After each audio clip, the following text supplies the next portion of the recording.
नमस्ते दोस्तों, लाइक करो, सब्सक्राइब करो और मेरी बात को गौर से सुनो, कमेंट भी करो। तो आपको मैं आज बताने जा रहा हूँ हमारे सुप्रीम कोर्ट की एक और कारनामा। ये जस्टिस गवाई साहब जो बैठे हुए हैं, देश की जनता को बड़ा ज्ञान देते हैं, बड़े ही वैसी बातें करते हैं कि भाई देश में समानता, फलाना ढिमाका और इसका भेद नहीं, ये नहीं, वो नहीं, जाति नहीं, फलाना नहीं, ढिमाका नहीं, किसी की आस्था पे सवाल नहीं। और आज आदरणीय के पास खजुराहो के एक आदमी ने एक मुगल काल में तोड़ी हुई भगवान विष्णु की प्रतिमा जो ASI संरक्षित है, उस पर उसके रिनोवेशन के लिए अपील डाली कि कोर्ट सरकार को ये सजेस्ट करे और सहयोग करे कि उनका जो है तो काम मतलब उसका रिनोवेशन कराया जाए। तो हमारे महानायक और मैं तो सीधी भाषा में हमारे सरिया कोर्ट के मौलाना गवई साहब कहते हैं, सुनिएगा गौर से, ये हमारे भारत के सबसे बड़े कोर्ट के चीफ जस्टिस, 2 बेंच में बैठे हुए, एक मसीह और एक चीफ जस्टिस गवई। देखिए इनकी विचारधारा, ये बौद्ध विचारधारा से आते हैं और ख़ुद को दलित कहते हैं, मतलब कन्वर्टेड हैं, और खुद मानते हैं कि दलित होने के कारण आज कोर्ट में बैठे हैं। तो इन्होंने अपना इंसाफ़ी उम्र दिखाते हुए हमें ये बता दिया कि सेकुलर शब्द जो हिंदू के स्वतंत्र विचार के कारण भारत में प्रभावी है, उसकी कैसे धज्जियाँ उड़ाई जाती हैं। तो आदरणीय कहते हैं कि भाई तुम भगवान विष्णु के खुद को भक्त कहते हो, तो ऐसा क्यों नहीं करते, भगवान से ही क्यों नहीं कहते, तो कोई ऐसा हो जाए।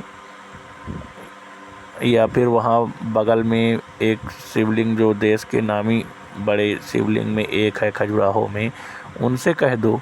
कहने का मतलब ये कि अब जज साहब हिंदुओं से कहते हैं, जब वो अपने किसी काम के लिए आते हैं, धार्मिक काम के लिए, तो अब वो कहते हैं कि भाई हम कुछ नहीं कहेंगे, भगवान से ही प्रार्थना करके करवा लो।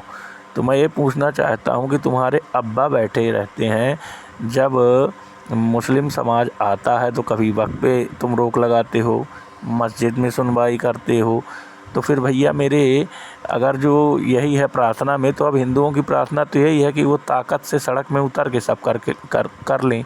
तो आदरणीय आप क्या यही चाहते हैं कि हम, जिनके कारण हम वो लोग जो कोर्ट का सम्मान कर और संविधान की रक्षा के लिए संविधान को मानकर आप लोगों की पर भरोसा करके आते हैं, और आप इस तरह हमारी आस्था और धर्म का मजाक उड़ा रहे हैं।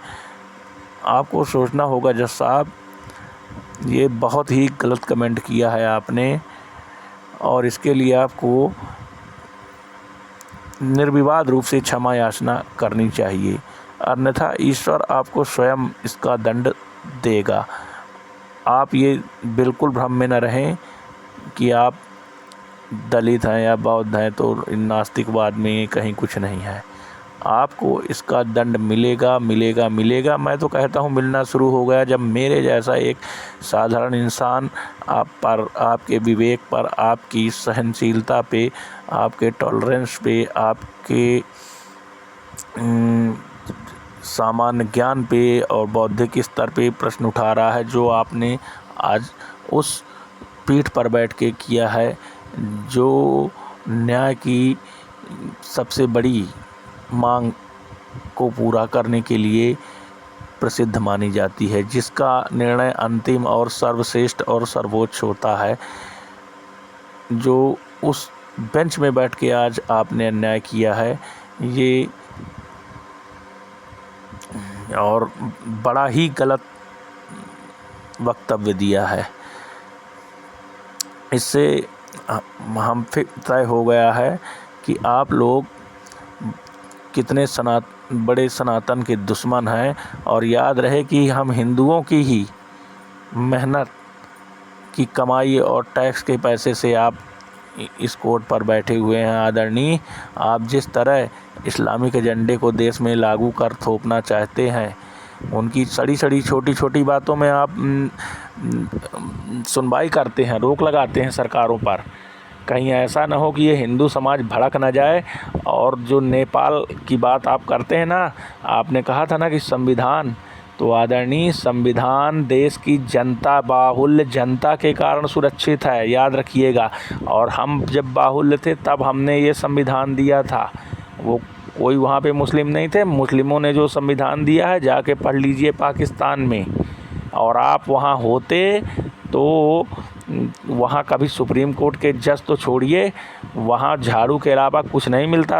आज भी दलित समाज की वही स्थिति है। वहाँ से भागकर यहाँ आते हैं वो लोग, वो आप ही के समाज के भाई बंधु हैं, लेकिन उन्हें वहाँ काफिर, हिंदू काफिर कहा जाता है। और आपको इस पर बिल्कुल भी ये जो टिप्पणी आपने की है ये घोर निंदनीय है।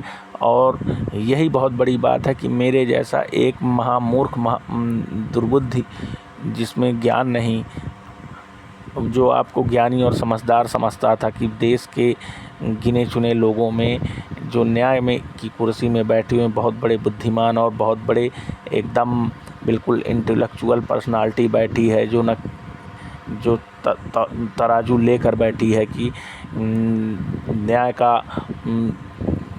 न्याय करते हुए कोई दुर्भावना न हो, वो आवाज़ ने साबित कर दिया कि आप लोग चाहते क्या हैं। भाइयों, विरोध करो इनका, सड़कों में भी उतरो और इन्हें बताओ बहुत हो गया इनका, ये अच्छी बात नहीं है। मैं इनके बयान की घोर निंदा भी करता हूँ और मैं तो चाहता हूँ कि लोग सड़क में उतरकर इन्हें प्रदर्शन करके दिखाएं कि आप अपनी मनमानी नहीं चला सकते। आप कॉलेजियम से सेलेक्ट होकर आने वाले, आप देश की जनता के मालिक नहीं हो, इस बात का आपको ज्ञान होना चाहिए। आप संसद के फैसलों को बदलने में अड़ जाते हो, आप राष्ट्रपति के फैसलों को बदलते हो। मुझे तो अब ये भारी लगने लगा है कि भाई ये सिलेक्ट कैसे हो जा रहे हैं। सरकार से भी अपील है कि आईएएस जैसा टफ एग्ज़ाम रखा जाए हाई कोर्ट और सुप्रीम कोर्ट के जज के लिए, ताकि कोई ऐरा गैरा आकर इन कुर्सियों पे बैठकर ऐसी अभद्र और अनाचार युक्त बातें न करे जिससे न्याय की मांग बदनाम हो और जनता का न्याय से भरोसा उठे। नमस्ते, जय श्री राम, हर हर महादेव। अब भगवान स्वयं वो करवाएंगे। और एक बात जज साहब आपको बता दूं, वो भगवान की ही इच्छा थी जो वो आया और आपको सबके सामने भगवान ने आपके चरित्र को रख दिया कि आप कैसी नफरत लेकर बैठे हुए हैं देश की सर्वोच्च पीठ में। वहाँ हिंदू को कहाँ से न्याय मिलेगा। आप सत्य को प्रताड़ित कर रहे हैं और इसका फल आपको स्वयं उस अदालत में देना पड़ेगा जो कर्मों की है। याद रखिएगा, ये आज मेरा वक्तव्य है।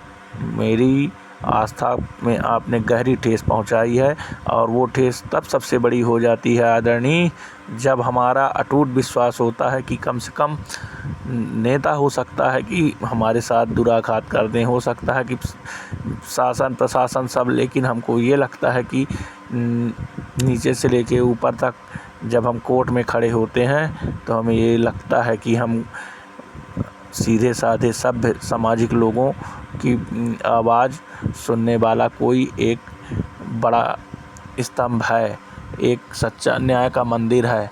पर आज आपने बता दिया कि न्याय के मंदिर में आसुरी वृत्तियाँ घुस गई हैं जो सिर्फ अनाचार और अधर्म को प्रस्तुत कर रही हैं। आप भूल गए कि सत्यमेव जयते लिखा हुआ है आपके ऊपर।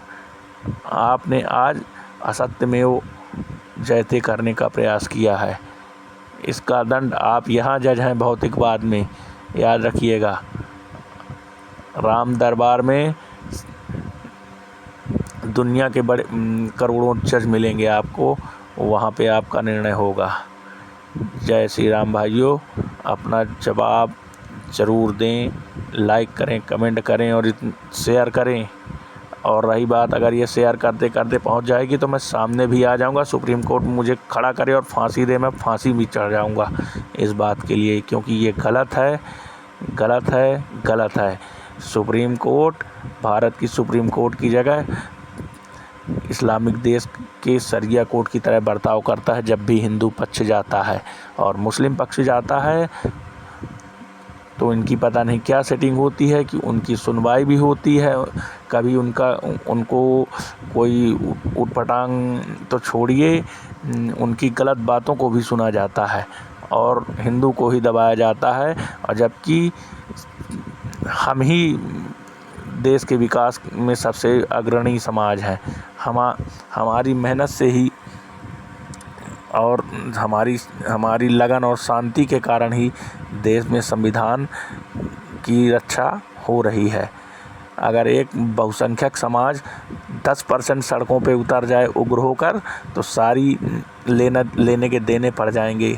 साहब, आप चाहते क्या हैं? क्यों एक सीधे साधे सभ्य समाज को परेशान करने में लगे हैं? भाइयों, वायरल करो, मुझे कोई डर नहीं है। मौका आएगा मैं सामने खड़े होके और ऐसे ही शब्द बोलूँगा, भले फांसी में चढ़ा दे कोई। भगवान से बड़ा कोई नहीं है। किसी कुर्सी में बैठ के जुगाड़ से कोई कहीं पहुंच के भगवान पे कोई टीका टिप्पणी करेगा, ये बर्दाश्त नहीं होगा। और ये भगवान की माया है जो आपको आपकी औकात, आपकी हैसियत, आपकी सोच कितनी छोटी, कितनी निम्न, कितनी नफरती सोच है वो दिखा दी। और रही बात उसकी, तो वो भगवान का काम करने वाले सत्ता में बैठे हैं, वो उनसे करवा लेंगे, पर आपकी औकात उनको दिखानी थी, जो आपने दिखा दिया। आप एक अच्छे इंसान नहीं बल्कि एक घृणित और कुंठित मानसिकता के व्यक्ति हैं। प्रणाम। जय श्री राम।